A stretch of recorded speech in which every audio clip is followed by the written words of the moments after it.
Good evening all and welcome to the exclusive webinar of Marwadi Shares and Finance.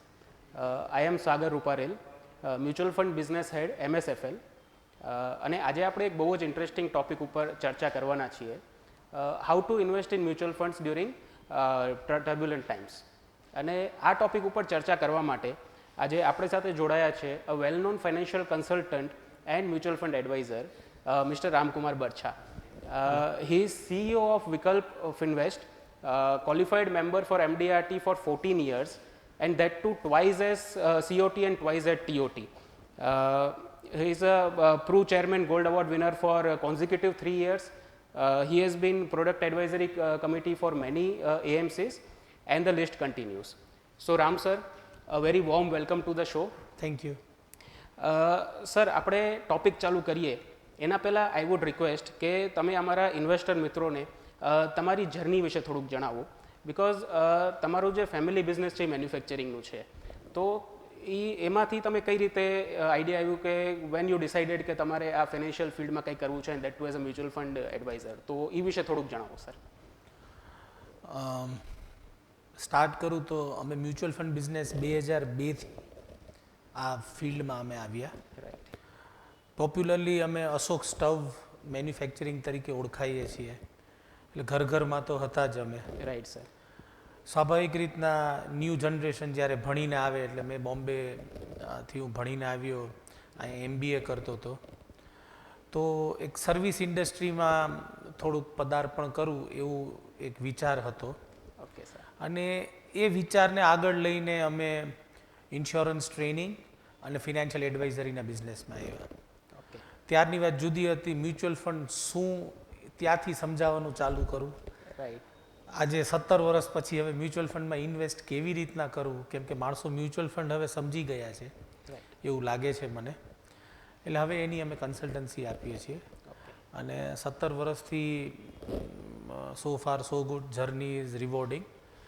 અને ઇન્ડિયામાં જે પહેલાં 200 licence issue થયા હતા એમાંનું મેં ત્યારે લીધેલું હતું અને અત્યારના અમે ફૂલ ડેડિકેશનથી બધાને સંતોષ આપવાનો પ્રયત્ન કરીએ છીએ. Great sir. So that was really unique and interesting journey. ચલો તો હવે આપણે આપણા ટોપિક તરફ વધીએ. સર, આજકાલના માર્કેટ સિનેરીઓમાં જ્યારે પેન્ડેમિકનું ફિયર છે તો ઇન્વેસ્ટર્સના માઇન્ડમાં ઘણા બધા ક્વેશ્ચન્સ છે બિકોઝ બટ ઓબ્વિયસ છે ઇન્વેસ્ટર્સ બી ગભરાયેલા છે અત્યારે કે માર્કેટનું શું થશે, ઇકોનોમીનું શું થશે, કે અત્યારે ઇન્વેસ્ટમેન્ટ્સ કરાય કે નહીં, is it the right time to invest અને જો ઇન્વેસ્ટ કરું તો કેટલી સેફટી છે. તો એવા બધા પ્રશ્નો માટે સર તમારો શું વ્યૂ છે? પહેલી ચીજ તો તમે જ્યારે માર્કેટમાં ઇન્વેસ્ટમેન્ટ કરવા આવો છો ત્યારે માર્કેટ ઇઝ સાયક્લિકલ. માર્કેટ ઉપર જવી ને નીચે જવી એ માર્કેટનો ગુણ છે. અત્યારની જે હાલના તબક્કાની વાત કરીએ તો ઇન્ટરેસ્ટિંગલી માર્ચની 23 તારીખે માર્કેટના ટોપ ઉપરથી એટલે જાન્યુઆરીથી માર્ચ સુધીના ટાઈમમાં માર્કેટ 38% કરેક્ટ થયું. રાઈટ. અને તમે 23મી માર્ચે કે 31મી માર્ચે કોઈ પણ ન્યૂઝપેપર, કોઈ પણ સોશિયલ મીડિયા, કોઈ પણ જાતનું મીડિયાને તમે વાંચો તો નવા લોની વાત કરતા હતા. રાઈટ. હજી માર્ચની 23 તારીખે COVID-19ના પેશન્ટની સંખ્યા ખૂબ જ ઓછી હતી. ઇન્ડિયામાં તો હજી આપણે લોકડાઉન ત્યારે એનાઉન્સ કર્યું હતું એટલે હું માર્ચની 23 તારીખ તમને કહું છું. રાઈટ. માર્ચની 23 તારીખથી આજની તારીખ સુધી માર્કેટ એના લો ઉપરથી પાછું 38% વધી ગયું છે. તમે ઇવન પાસ્ટમાં બી જોશો તો માર્કેટ હંમેશા ઉપર નીચેના દરેક પડાવમાં, આજે હું તમને એમ વાત કરું કે 2000ની વર્ષમાં ટેક બબલ થયો હતો, 2004 કયો, 2008 કયો જ્યારે સબપ્રાઇમ ક્રાઇસિસ હતા. આજે તમને હું જો એ ચોઈસ આપું તો તમે એમ કહેશો કે દરેક કરેક્શનમાં મારે એમાં ઇન્વેસ્ટમેન્ટ કરવું હતું. રાઈટ. તો આપણે જનરલી એટલું કહી શકીએ કે આપણે હંમેશા છાપું ખોલીએ ત્યારે પહેલાં એમ જોઈએ કે સેલ ક્યાં છે. જ્યાં સેલ હોય ત્યાં જઈએ વિથ અ કોન્સેપ્ટ કે આપને વેલ્યુ સારી મળશે, Right. વ્યાજબી ભાવમાં મળશે ને જેન્યુઅન ડિસ્કાઉન્ટ મળશે. આ ટાઈપના 38% વાળા સેલ બહુ ઓછા ઇન્ડિયામાં આવતા હોય છે.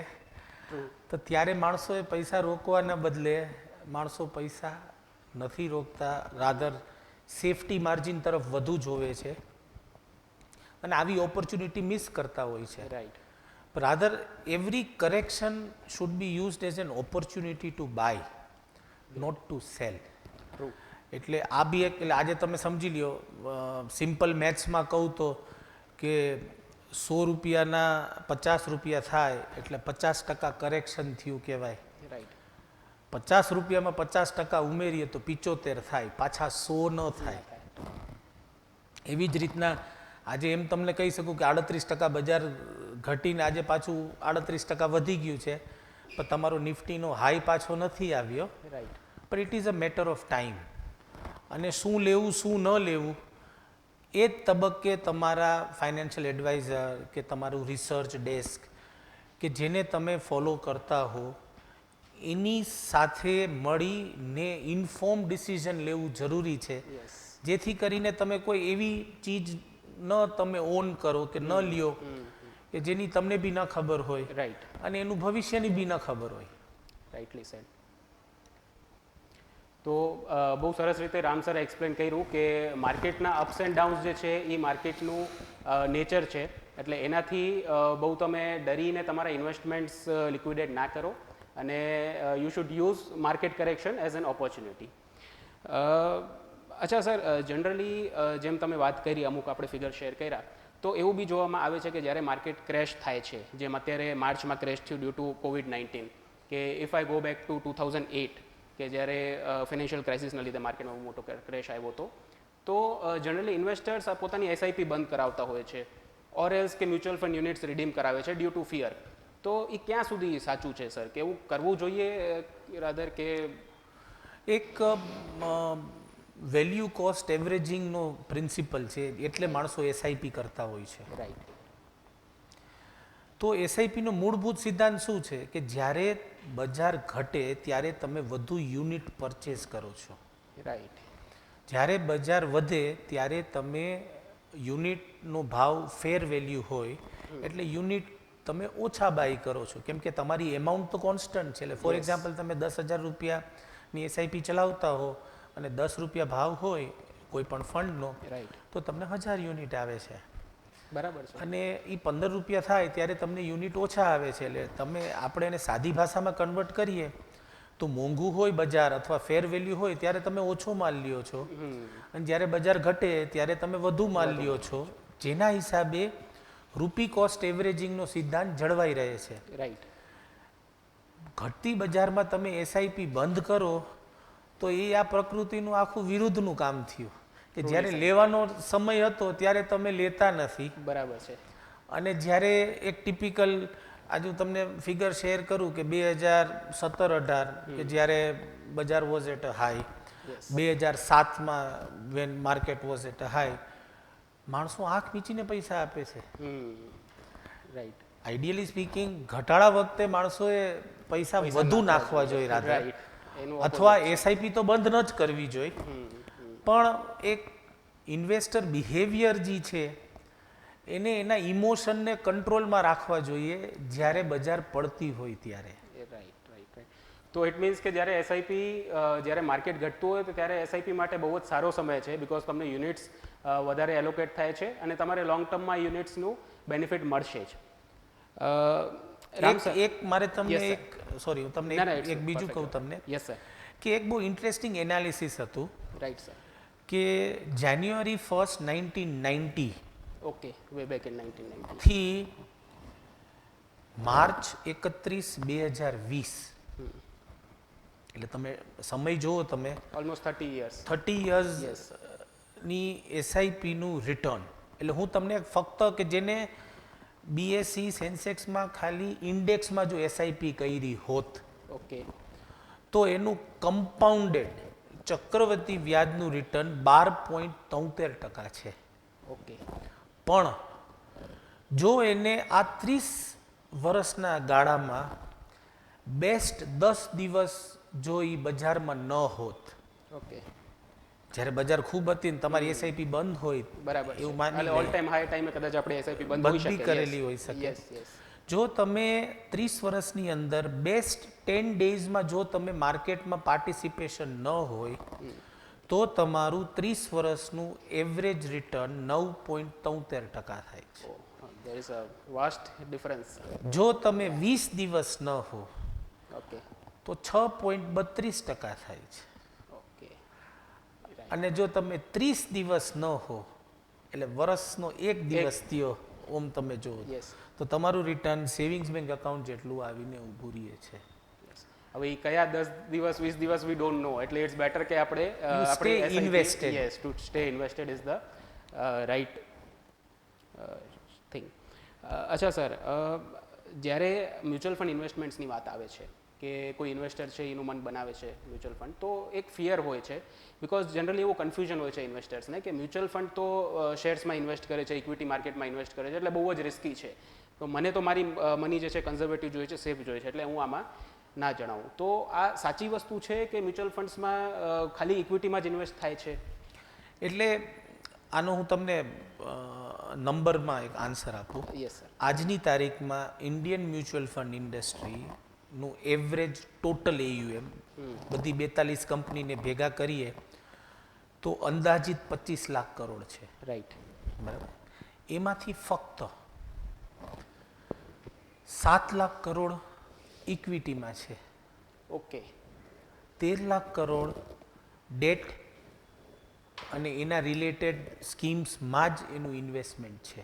Right right. એટલે મ્યુચ્યુઅલ ફંડમાં જો કોઈ એવી માન્યતા રાખતું હોય કે મ્યુચ્યુઅલ ફંડનું ઇન્વેસ્ટમેન્ટ ફક્ત ને ફક્ત સ્ટોક માર્કેટ આધારિત જ છે તો એ વાત ખોટી છે.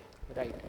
બીજી ચીજ કે મ્યુચ્યુઅલ ફંડની અંદર તમને દરેક વર્ગને એના રિસ્ક એપિટાઇટ પ્રમાણે તમને પ્રોડક્ટ પીરસવામાં આવે છે. ઓકે. તમે એમ કહો કે મારે ₹1 પણ સ્ટોક માર્કેટમાં નથી રોકવો, રાઈટ. તો એવા પ્લાન્સ બી અવેલેબલ છે. ઓકે. તમે એમ કહો મારે 10% જ રોકવા છે તો એવા બી છે, બરાબર છે. 30%ના બી છે, અને it goes on till 100%. Right right right. એટલે તમારે કેટલું તીખું ખાવું એ તમારા ઉપર છે, પણ એ ખાતા પહેલા નક્કી કરવું જરૂરી છે. એવી જ રીતના ઇન્વેસ્ટમેન્ટ કરતા પહેલા તમારો રિસ્ક એપિટાઇટ શું છે એ તમારે તમારા ફાઇનાન્શિયલ એડવાઇઝર પાસે જઈ, જેમ આપણે બ્લડ પ્રેશર કેમ મપાવીએ છીએ રાઈટ. એમ યુ કેન મેઝર કે ભાઈ મારી રિસ્ક તમારી risk ટેકિંગ appetite એપિટાઇટ કેટલી છે. રાઈટ એ પ્રમાણે તમે પ્રોડક્ટ સિલેક્ટ કરીને ઇન્વેસ્ટમેન્ટ કરો. રાઈટ. પણ જો તમે એમ માનો કે મારે એકદમ સેફ પ્રોડક્ટ જોઈએ છે અને હાઈએસ્ટ રિટર્ન જોઈએ છે તો એવું ન બને. રાઈટ. રિસ્ક રિવોર્ડ રેશિયો મગજમાં રાખી ને એ પ્રમાણે તમને રિટર્ન મળે. બરાબર છે.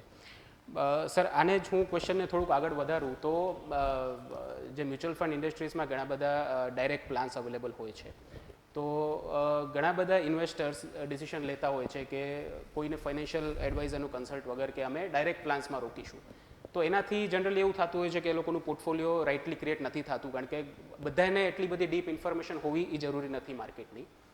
તો મારું ક્વેશ્ચન એ છે કે ડાયરેક્ટ પ્લાન્સ કોના માટે સુટેબલ છે સર? કેવા ઇન્વેસ્ટર્સને ડાયરેક્ટ પ્લાનમાં રોકવું જોઈએ અને કેવા ઇન્વેસ્ટર્સને ફાઇનાન્શિયલ એડવાઇઝર થ્રુ ઇન્વેસ્ટ કરવું જોઈએ સર? સેબીએ અંદાજિત 2 વર્ષ પહેલાં ડાયરેક્ટ પ્લાનનું ઓપ્શન આપ્યું. રાઈટ. એ ઓપ્શન એમને એસેન્શિયલી એવા લોકો માટે ડિઝાઇન કરેલું હતું કે જે લોકોને આ માર્કેટમાં નિષ્ણાંત હોય. રાઈટ. ખાસ કરીને આજની તારીખમાં જે કોર્પોરેટ ક્લાયન્ટ્સ છે, જે મોટા, જે ડેટ માર્કેટમાં ઇન્વેસ્ટમેન્ટ કરે છે, જેનું ડેડિકેટેડ ટ્રેઝરી ડેસ્ક છે, એના ટ્રેઝરી હેડ છે, જે ક્વોલિફાઈડ છે અને એ લોકો પોતાની રીતના ઇન્વેસ્ટમેન્ટ કરી શકે છે, એના માટે ડાયરેક્ટ પ્લાનનું નિર્માણ થયું હતું. રાઈટ. રાઈટ. પણ એમને રિટેલ માટે પણ ઓપન કરેલું સેબીએ. એટલે direct plan is like self medication. આપણે દવા લેવા જઈએ તો આપણે હાથે બી દવા લઈ શકીએ છીએ, તો આપણે ડૉક્ટર પાસે શું કામ એને જઈએ છીએ? રાઈટ. કે ભાઈ આપણને પ્રોફેશનલી ગાઈડ કરી શકે અને આપણું જે નિદાન પરફેક્ટ થાય એ પ્રમાણે દવા આપે. બરાબર એ કામ ફાઇનાન્શિયલ એડવાઇઝરનું છે. રાઈટલી જો તમને એવું લાગતું હોય કે તમે તમારી રીતના નિષ્ણાંત છો અને તમે માર્કેટ સમજી શકો છો અને તમારે ફાઇનાન્શિયલ એડવાઇઝરની હેલ્પ વગર તમે એ ઇન્વેસ્ટમેન્ટ કરી શકો છો તો જ તમારે ડાયરેક્ટ પ્લાનનો વિચાર કરવો જોઈએ. બરાબર છે. ઇન્ટરેસ્ટિંગલી જેટલી એસઆઈપી ડાયરેક્ટ પ્લાન અને રેગ્યુલર પ્લાનમાં રજીસ્ટર થઈ છે એમાં ખાસ કરીને જ્યારે આ માર્કેટ પડી અથવા કરેક્ટ થઈ રાઈટ ત્યારે મેજોરિટી એસઆઈપી ક્લોઝર ડાયરેક્ટ પ્લાનમાં થયું છે. ઓકે કેમ કે તમારે જ્યારે માર્કેટ કરેક્ટ થતી હતી અથવા તમારે કોઈને પૂછવું હતું તો તમે કોને પૂછશો? તમારી પાસે ફાઇનાન્શિયલ એડવાઇઝરનો વિકલ્પ જ નથી તમારી પાસે. એટલે ફાઇનાન્શિયલ એડવાઇઝર ખાસ કરીને જે નાના રોકાણકારો છે એને તો હું એમ જ સજેસ્ટ કરીશ કે ફાઇનાન્શિયલ એડવાઇઝરની હેલ્પ લઈને ઇન્વેસ્ટમેન્ટ કરીએ રાઈટ તો એ વધુ એ લોકો માટે સારું રહેશે. તો જેમ રામસણે જણાવ્યું કે કોઈ નાના ઇન્વેસ્ટર્સ છે ઓર એલ્સ કોઈ મ્યુચ્યુઅલ ફંડમાં પહેલી વાર ઇન્વેસ્ટ કરે છે કે ફર્સ્ટ ટાઈમ ઇન્વેસ્ટર્સ છે તો એના માટે ફાઇનાન્શિયલ એડવાઇઝરનો રોલ બહુ મોટો હોય છે. અચ્છા સર, ડ્યુરિંગ આવા જેવા સિનેરીઓ છે, પેન્ડેમિક છે કે માર્કેટમાં બહુ બધું ટર્બ્યુલન્ટ ટાઈમ્સ છે, તો એમાં ફાઇનાન્શિયલ એડવાઇઝરનો રોલ કેટલો ક્રિટિકલ ઓર ઇમ્પોર્ટન્ટ હોય છે સર? અને કઈ રીતે ફાઇનાન્શિયલ એડવાઇઝરને ડિસિઝન લેવા જોઈએ આઈ કેન સે? એટલે ફાઇનાન્શિયલ એડવાઇઝરનો રોલ ઓનેસ્ટલી તમે જુઓ ને તો it is managing emotions. Right.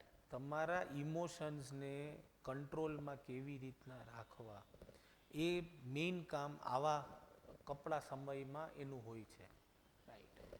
તમારો ઇન્વેસ્ટર જ્યારે તમને પૂછે કે તમને શું લાગે છે, બજારનું શું લાગે છે, આ બજાર કેમ પડે છે, બજાર પાછી વધશે કે નહીં, કયા સેક્ટરમાં રોકાણ કરવું જોઈએ, આ તબક્કે large cap, mid cap, small cap, multi cap કેમાં પૈસા રોકવા જોઈએ, મારે બજારમાં રહેવું જોઈએ કે ન રહેવું જોઈએ, બરાબર છે, કે હજી નીચે પડશે તો આના કરતાં થોડાક સેફટીમાં વયા જઈને પછી પાછા ઇન્વેસ્ટમેન્ટ કરવું, મારે મારી એસઆઈપી ચાલુ રાખવી જોઈએ કે બંધ રાખવી જોઈએ, મારી રિસ્ક ટેકિંગ એબિલિટીને જોઈને કેવા પ્લાનમાં મારે ઇન્વેસ્ટ કરવું જોઈએ, એ રોલ ફાઇનાન્શિયલ એડવાઇઝરનો છે. બરાબર છે. અને આવા તબક્કે તો ખાસ કરીને કે જ્યારે પ્રશ્નો ઝાઝા હોય અને આન્સર દેખાતા ન હોય ત્યારે ક્વોલિફાઈડ ફાઇનાન્શિયલ એડવાઇઝરની એડવાઇસ લઈએ તો એક જાતનું આપણને ભવિષ્યનું માર્ગદર્શન થોડુંક મળે છે.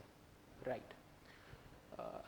સર, આપણે પહેલાં વાત કરી કે મ્યુચ્યુઅલ ફંડ્સમાં ઘણા બધા પ્રકારના ફંડ્સ હોય છે, જેમ ઇક્વિટી હોય છે, ડેટ ફંડ્સ હોય છે.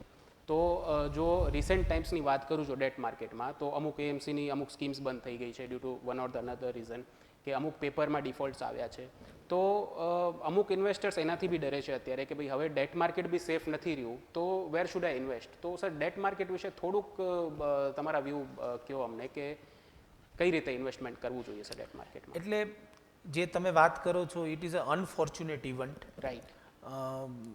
કે ઇન્ડિયામાં પહેલી વાર આવું બન્યું છે. યસ. અને એ જે પેપર્સ જે માર્કેટમાં લિક્વિડ નહોતા અને એના હિસાબે એ એએમસીએ ડિસિઝન લીધેલું કે ભાઈ આપણે 100 રૂપિયાનો માલ 60 કે 70માં વેચીએ એના કરતાં ફેર માર્કેટ થઈ જાય પછી બધાને પૈસા આપીએ તો ઇન્વેસ્ટરને એનું પૂરતું રિટર્ન મળી રહે.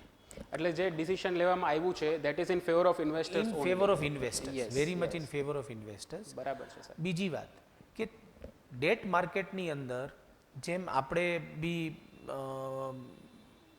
એફડીમાં દાખલા તરીકે આજની તારીખમાં 5.5% છૂટે છે અને AAA બોન્ડના જે ફંડ્સ છે એમાં તમને 6.5 થી 7% છૂટે છે તમને.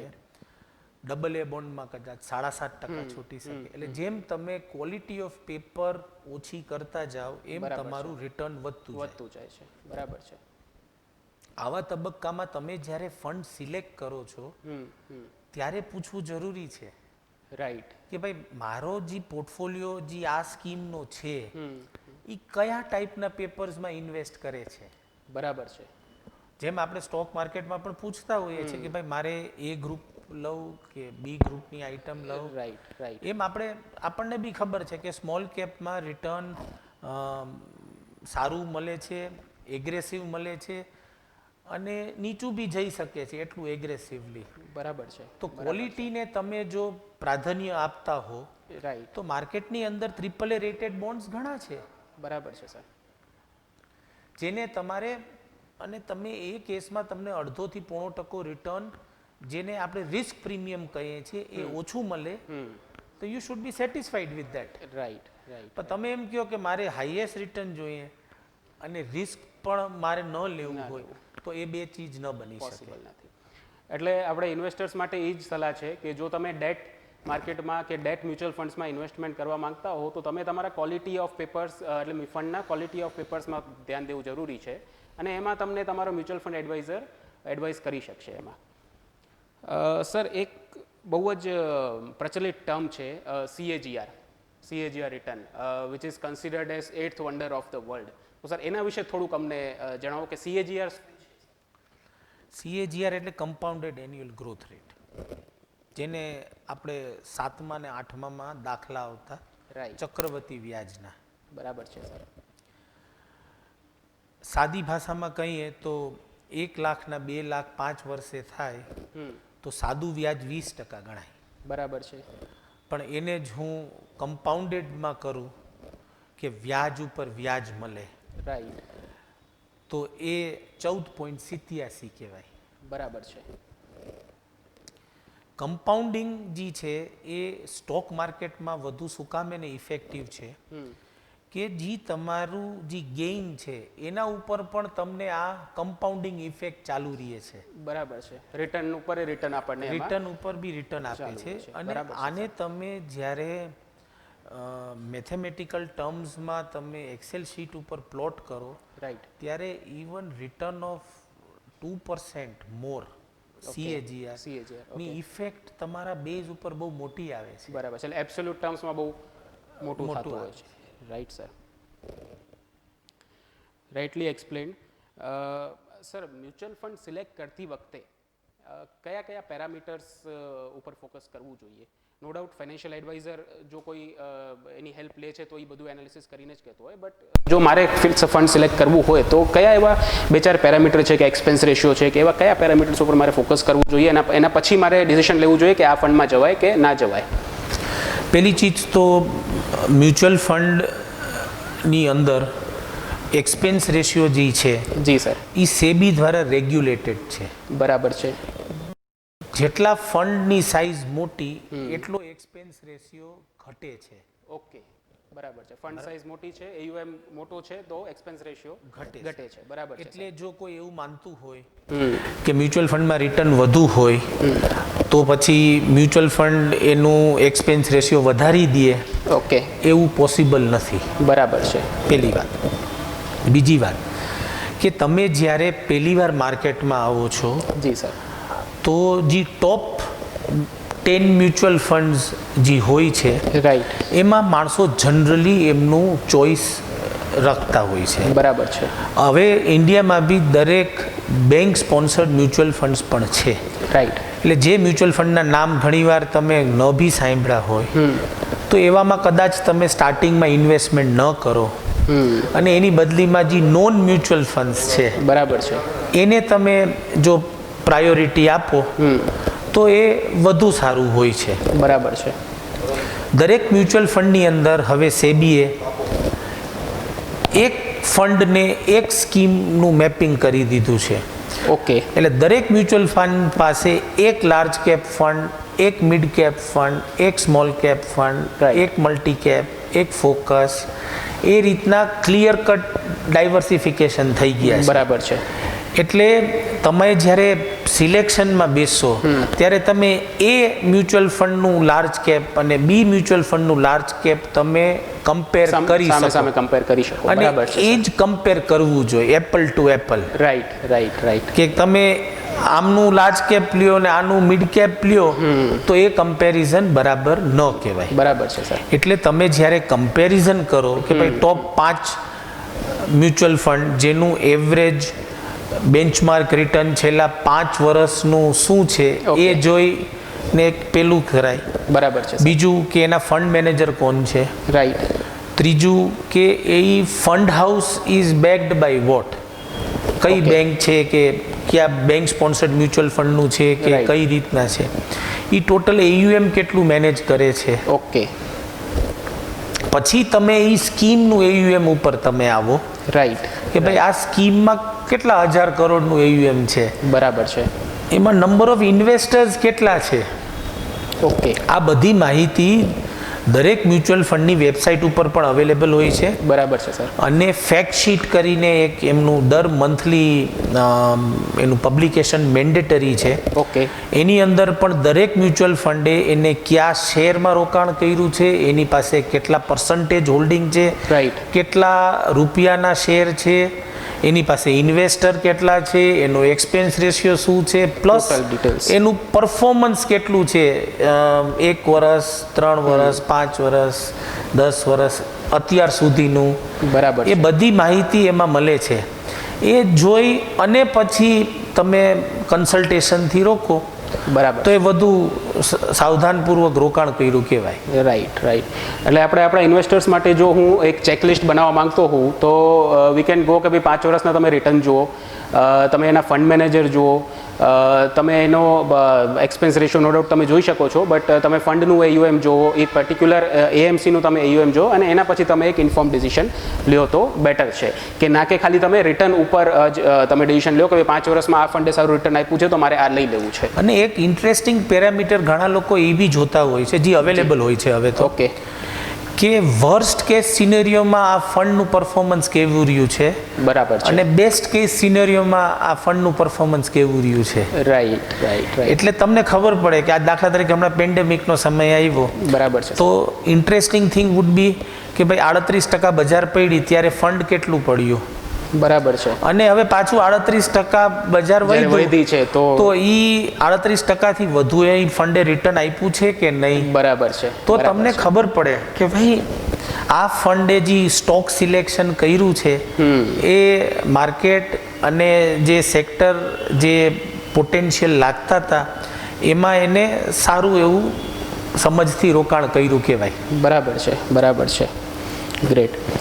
અચ્છા સર, આપણે જો ટેક્સેશન પાર્ટ ઉપર આવીએ તો ઘણા બધા ઇન્સ્ટ્રુમેન્ટ્સ અવેલેબલ છે ATCના અંડરમાં જે આપણે રોકી શકીએ છીએ. તો એમાંનો એક છે ELSS, equity link saving scheme, જે મ્યુચ્યુઅલ ફંડનું જ એક પ્રોડક્ટ છે. તો ELSSમાં રોકાણ કેમ કરવું જોઈએ અને બીજા કરતાં કઈ રીતે ELSS સુપિરિયર છે સર? પહેલાં આપણે એક ટેક્સેશનની વાત કરીએ. જી સર. તો ઇક્વિટી ફંડ અને ડેટ મ્યુચ્યુઅલ ફંડનું ટેક્સેશનનું એક સમજણ લઈ. Okay sir. કે ઇક્વિટી મ્યુચ્યુઅલ ફંડની અંદર 1 વર્ષથી ઓછું રોકાણની મર્યાદા હોય અને તમને ગેઇન આવે તો તમને 15% short term capital gain tax લાગે છે. રાઈટ. અને લોંગ ટર્મમાં 1 વર્ષ પછી, ઓકે, 1 લાખ રૂપિયા પછી 10% મેક્સિમમ ટેક્સ લાગે છે. ઓકે. એટલે 1 લાખનું પ્રોફિટ મારે થઈ ગયો, એના ઉપર જો પ્રોફિટ થાય તો 10% મને long term capital gain tax લાગે છે. Right sir. Right. Debt mutual ફંડની અંદર જી સર શોર્ટ ટર્મનો ગાળો જે છે એ 3 વર્ષનો છે. રાઈટ. એટલે 3 વર્ષની અંદર જો તમે મ્યુચ્યુઅલ ફંડ સેલ કરો અને તમારો ગેઇન આવે તો એ ગેઇન તમે જે ઇન્કમના સ્લેબમાં હો, રાઈટ, એ સ્લેબમાં તમને એ સ્લેબનો દર લાગુ પડે. બરાબર છે સર. અને 3 વર્ષ પછી તમે એ વેચો તો તમને long term capital gain tax લાગે, જેમાં આફ્ટર ઇન્ડેક્સાઇઝેશન એટલે જે કોસ્ટ ઇન્ફ્લેશન ઇન્ડેક્સ પછી ના ગેઇન ઉપર તમને 20% નો ટેક્સ લાગે. લોંગ ટર્મ લાગે. બરાબર છે સર. સ્વાભાવિક રીતના FDમાં એવું આ કોઈ બેનિફિટ શોર્ટ ટર્મ કે લોંગ ટર્મનો મળતો નથી. બરાબર છે સર. એના હિસાબે ઘણા લોકો મ્યુચ્યુઅલ ફંડ તરફ ટેક્સ એફિશિયન્સીના હિસાબે પણ આવે છે. રાઈટ. હવે વાત કરીએ સેક્શન 80C કે જેમાં આપણને 1.5 લાખ રૂપિયા સુધીની લિમિટમાં આપણે ઇન્વેસ્ટ કરીએ તો આપણને બાદ મળે છે. બરાબર છે સર. જેમ નામ કહે છે equity link saving scheme, right. It means કે ઇક્વિટી જોડે લિંક્ડ છે.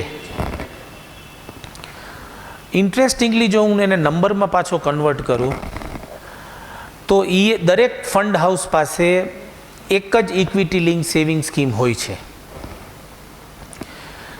હું કોઈ પણ ફંડ લઉં, સારું ખરાબ જે કાંઈ કયો એ, તો એનું 7 વર્ષ કે 10 વર્ષનું રિટર્ન ઓછામાં ઓછું, શબ્દ વાપરું છું, એ 10.5% છે. કે તમે કદાચ કોઈ પણ ફાઇનાન્શિયલ એડવાઇઝરને નહોતું પૂછ્યું અને તમે તમારી સમજ પ્રમાણે પણ જો રોક્યું હોત તો કમ્પાઉન્ડેડ એવરેજ રિટર્ન 10.5% છે. ઓછામાં ઓછું છે. હું સારા ફંડનું કે એ નથી કહેતો, which is in the range of 14.5 થી 15% જેટલું. આજની તારીખમાં આપણે બધા જોઈએ છીએ કે પીપીએફ જે મોસ્ટ પોપ્યુલર વ્હીકલ છે ઇન્વેસ્ટમેન્ટનું, એમાં 7.1%નું વ્યાજ છે આજની તારીખે. પ્લસ એમાં 15 વર્ષનું લોકિન છે. 5 વર્ષ પછી તમે 50% પૈસા ઉપાડી શકો છો.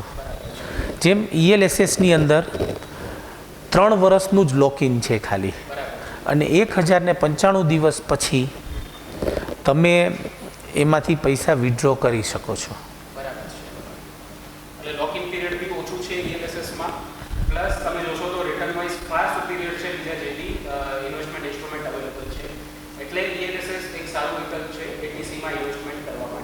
બીજું એક એડવાન્ટેજ એ બી છે કે તમે ધારો એટલા રૂપિયા એમાં રોકી શકો છો, લિમિટ નથી. એટલે તમે એમ કહો કે મારે મિનિમમ ખાલી આ વર્ષે મેં બીજા બધા ઇન્વેસ્ટમેન્ટ જેમ કે ટ્યુશન ફીસ કે લાઈફ ઇન્સ્યોરન્સ પ્રીમિયમ બધું આ 1.5 લાખમાં આવતું હોય છે, મારે ખાલી 10,000ની જ જગ્યા છે, તો તમે આ વર્ષે 10,000 રૂપિયા જ રોકો.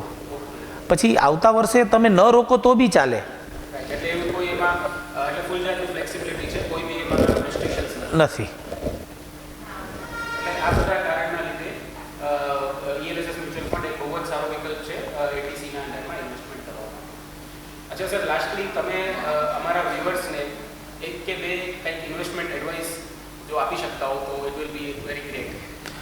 હું એટલું જ કહી શકું કે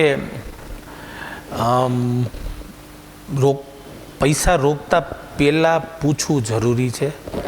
જેમ આપણે ગુજરાતીમાં કહેવત છે કે પાણી પીતા પહેલાં પૂછવું કે ક્યાં કૂવાનું છે, પીધા પછી કાંઈ રસ્તો નથી. એવી જ રીતના મ્યુચ્યુઅલ ફંડની અંદર ખાલી સ્ટોક માર્કેટ રિલેટેડ ઇન્વેસ્ટમેન્ટ હોય છે એ માનવું યોગ્ય નથી. અને હવે તો ખાસ કરીને જે ડાયનામિક એસેટ એલોકેશન પ્લાન્સ કે અથવા બેલેન્સ એડવાન્ટેજ પ્લાન્સ હોય છે, જે માર્કેટ જોઈને ઇન્વેસ્ટમેન્ટ કરે છે, એની પોપ્યુલારિટી વધતી જાય છે. માણસે એટલે ઇન્વેસ્ટરે બજાર ઘટે ત્યારે માલ લેવો જોઈએ, બજાર ઉપર જાય ત્યારે માલ વેચવો જોઈએ. આ એક્ઝેક્ટલી ડાયનામિક એસેટ એલોકેશન પ્રોડક્ટ્સમાં થાય છે. મેનેજ કરે, જરૂર નથી. હા, એટલે ફોર એક્ઝામ્પલ તમને વાત કરું કે જાન્યુઆરી મહિનાથી એવરેજ ઇક્વિટી લેવલ આ બધા ફંડ્સનું 40 થી 45% હતું. બરાબર. અને એ માર્ચમાં આટલો ફોલ આવ્યો એટલે E45નું એ લોકોએ વધારીને 65 થી 75 સુધી કરી લીધું. અને અત્યારના 38%ની રેલી પછી અત્યારના they have come back to 50 to 55%.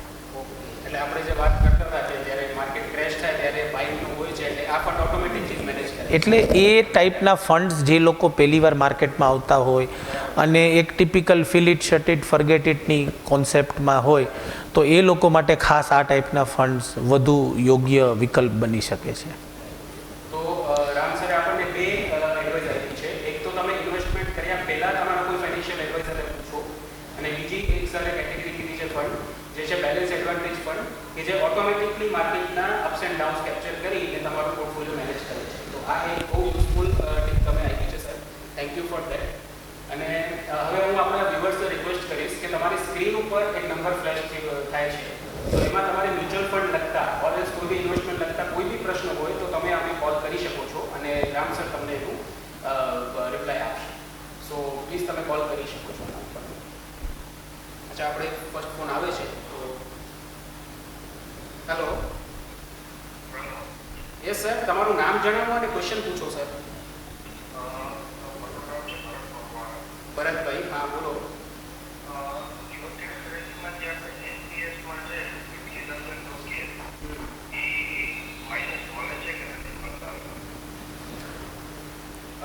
Please તમે તમારો ક્વેશ્ચન રિપીટ કરશો? આઈ થિંક તમારો થોડો અવાજ લો હતો. હાજી સર. હાજી હાજી સર, આવે છે.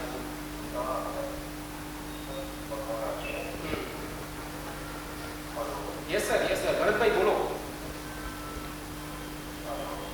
હેલો. આઈ થિંક ભરતભાઈનો ફોન કપાઈ ગયો છે. એ મેં પ્રશ્ન સાંભળ્યો, એને એનપીએસ વિશે પ્રશ્ન પૂછ્યો છે. આજની તારીખમાં એનપીએસમાં રોકાણ કરવાથી એડિશનલ 50,000નું ડિડક્શન મળે છે, over and about 80C. Over and અબાવ 80C. પણ એમાં એક ચીજ સમજવી જોઈએ કે એનપીએસ જે છે એ તમે જ્યારે 60 વર્ષના થાવ છો, હાલના નિયમ પ્રમાણે તમે મેક્સિમમ 40% વિડ્રો કરી શકો છો, વિચ ઇઝ ટેક્સ ફ્રી. બાકીના 60% ઉપર તમારે કમ્પલસરી એન્યુટી લેવી પડે છે, અને એ એન્યુટી છે એ હાલના ટેક્સ લોઝ પ્રમાણે ઇટ ઇઝ ટેક્સેબલ. એટલે માણસે જે હાઈ ટેક્સ બ્રેકેટમાં હોય એને આ વિકલ્પનો ઉપયોગ કરવો જ જોઈએ. તો ભરતભાઈ, આઈ થિંક તમને તમારા પ્રશ્નનો જવાબ મળી ગયો હશે. હવે આપણે બીજા કોલર્સ છે તો એનો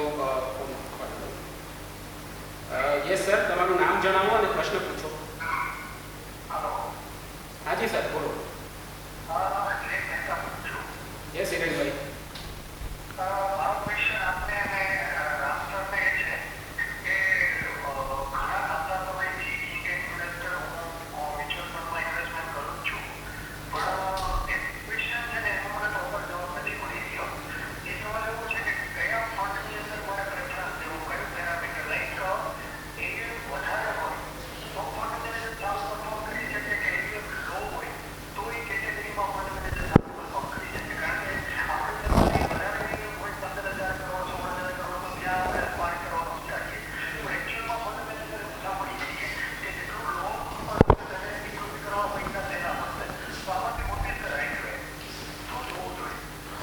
એટલે તમારો પ્રશ્ન બહુ ઇન્ટેલિજન્ટ છે, આઈ વુડ સે.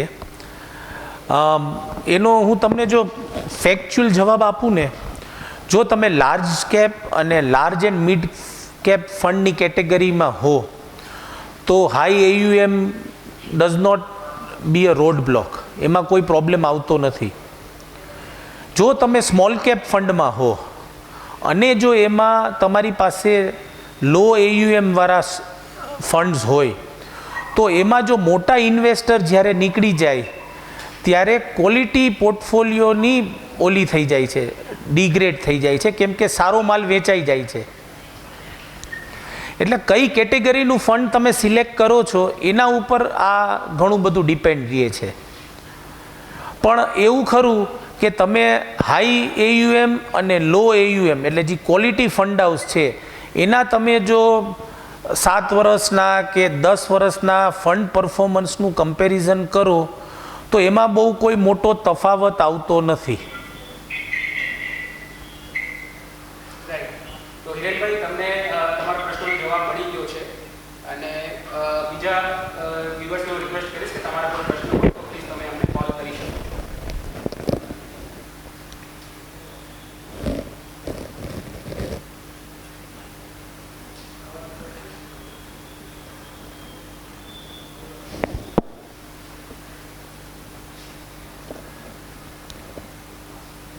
અચ્છા, મીનવાઇલ સર, જનરલી એવું જાણવામાં આવ્યું છે કે જનરલી ચર્ચા થતી હોય કે જે નવા ઇન્વેસ્ટર્સ હોય એને એસઆઈપી મોડમાં આવે જો એસઆઈપી રૂટથી તો વધારે બેનિફિશિયલ છે એઝ કમ્પેર્ડ ટુ લમસમ. તો એક મિનિટ સર, આપણે એક કોલરનો ક્વેશ્ચન આવે છે તો હા, લઈ. યસ સર, તમારું નામ જણાવો અને ક્વેશ્ચન પૂછો. ઓકે.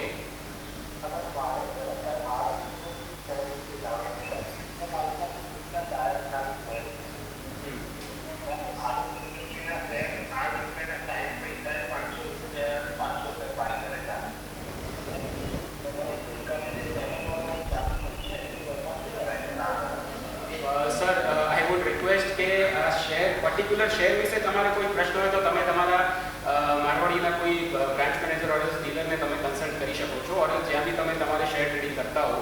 બિકોઝ આ પ્રોગ્રામ બેઝિકલી આપણે મ્યુચ્યુઅલ ફંડ માટે જ સ્પેસિફિકલી છે, અને આપણે મ્યુચ્યુઅલ ફંડને લગતા સર ક્વેશ્ચન હોય તો એ જણાવો સર.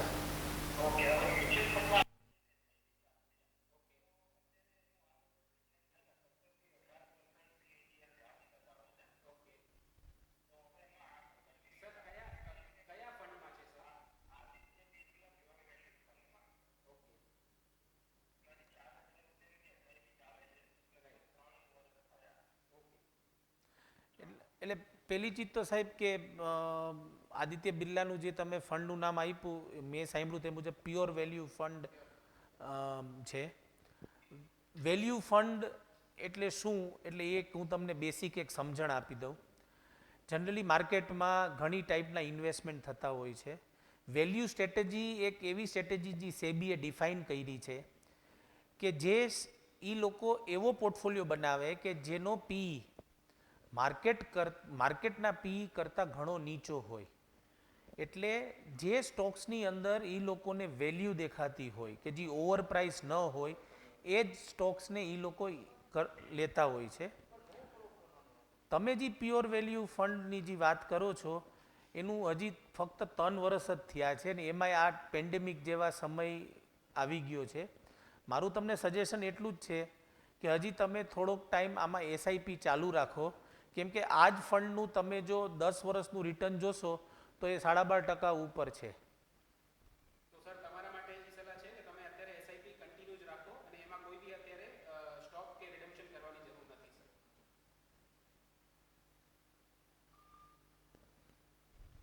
અચ્છા, પ્લીઝ વ્યુઅર્સ, તમારા બીજો કોઈ ક્વેશ્ચન હોય તો ફોન કરી શકો છો તમે. અચ્છા sir, back to the question. હું એમ કહેતો હતો કે નવા ઇન્વેસ્ટર્સ માટે SIP is more preferable or lump sum, if I cut short. SIP છે એ મારી દ્રષ્ટિએ વધુ, જેમ આપણે કહીએ ટીપે ટીપે સરોવર ભરાય, તો that is the right way to invest, especially જે પહેલી વાર માર્કેટમાં આવતા હોય છે. કેમ કે વેલ્યુ એવરેજિંગ અને રૂપી કોસ્ટ એવરેજિંગનો લાભ નાના ઇન્વેસ્ટરોને કે ફર્સ્ટ ટાઈમ ઇન્વેસ્ટર્સને વધુ મળે છે. પણ એક કન્ડિશન એ છે કે જો તમે એસઆઈપી ફક્ત 1 વર્ષ કે 2 વર્ષ માટે કરતા હો, કે પહેલાં હું ઇન્વેસ્ટ કરું ને પછી જોઉં કે તેલની ધાર જોઉં અને પછી જો હું ડિસિઝન લઈશ, તો એ બરાબર કે યોગ્ય નિર્ણય નથી. જો તમે તમારા ઇન્વેસ્ટેબલ સરપ્લસ એટલે તમારી બચતમાંથી તમે મિનિમમ 5 થી 7 વર્ષ જો તમે એસઆઈપી ચાલુ રાખી શકવાના હો કમ્ફર્ટેબલી, કેમ કે એસઆઈપી 500 રૂપિયાથી પણ ચાલુ થઈ શકે છે. એવું જરૂરી નથી કે મિનિમમ 10,000 રૂપિયાની એસઆઈપી તમારે કરવી જોઈએ. તો તમારે એટલા જ ફંડનું તમારે કરવું જોઈએ. સર એક ક્વેશ્ચન લઈ લઈએ. સર તમારું નામ જણાવો અને ક્વેશ્ચન પૂછો. જી બટુકભાઈ બોલો.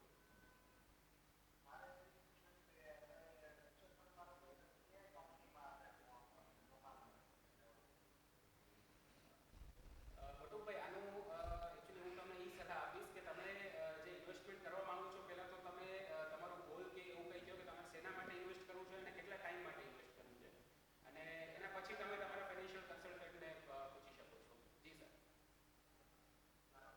એટલે તમે પહેલા સર એ ડિસાઈડ કરો કે તમારે શેના માટે ઇન્વેસ્ટ કરવું છે અને કેટલા ટાઈમ માટે ઇન્વેસ્ટ કરવું છે. જી sir. Okay Batukbhai, thank you. જી સર, તો જેમ રામ સરે જણાવ્યું કે તમે જો ન્યૂ ટાઈમ ઇન્વેસ્ટર્સ માટે ફર્સ્ટ ટાઈમ ઇન્વેસ્ટર્સ માટે કે તમે એસઆઈપી કરો છો તો તમે લોંગ ટર્મ વિઝનથી કરો અને મિનિમમ 500 રૂપિયાથી બી એસઆઈપી થાય છે અત્યારે. બીજું કે તમે કોઈ પણ એસઆઈપી ચાલુ કરતા પહેલાં તમે એ એસઆઈપી શેના માટે કરો છો. એ વધુ અગત્યનું બની જાય છે.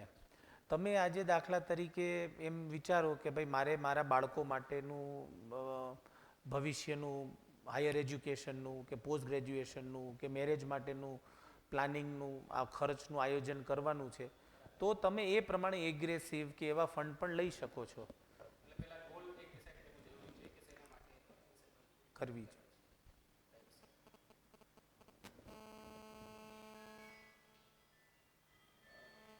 સર, તો પહેલા આપણે વાઇન્ડ અપ કરતા પહેલા I would like to thank you કે તમે તમારા બિઝી શેડ્યુલમાંથી ટાઈમ આપ્યો અને આપણા ઇન્વેસ્ટર્સ માટે ઘણી બધી એડવાઇસ અને ટિપ્સ આપી છે sir. So once again thank you Ram sir. Thank you.